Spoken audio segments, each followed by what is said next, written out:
խաղաղության համար մրցանակ ստացած, որպես արհավիրքի միջով անցած ծնողները, ինչպես եք վերաբերվում, արժանի էր այդ մրցանակին։ Բերեք այդ հարցերը չմանրամասնենք, զուտ խոսենք հումանիտար հարցերից մեզ վերաբերող, արտաշինման հարցը դա լինի անհայտ կորածների հարցը, դա լինի գերինների հարցը,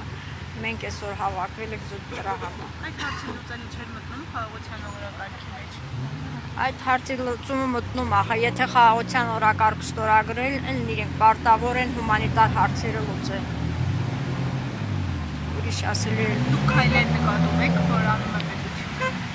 Քայլեր, ճիշտ ասած, մենք Տատիկին Ռուզաննայի հետ, համահայկական ճակատի անդամ Տատիկին Ռուզաննայի հետ տարբեր տեխնամակներ են գրել, այժմ 2023 թվականի սեպտեմբերի 30-ից մինչև առ այսօր ոչ մի քայլ չեք տեսնում։ Հարցերը լուծված չեն առ այժմ։ Ընդամենը 4 գերի են վերադարձել։ Այդ առանձին բան չունեմ ասելու։ Հույս պահենք, որ ԱՄՆ-ի փոխնախագահ Ջեյմ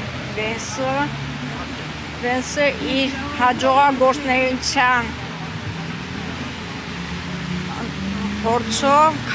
կոնկրետ քայլեր կձեռնարկի մեր այս հումանիտար հարցերի լուծման համար։ Մեծ ակնկալիքներ ունենք փոխնախագահ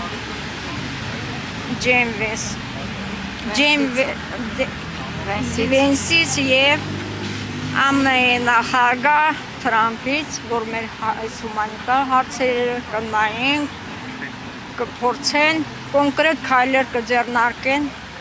այդ հումանիտար հարցերի համար։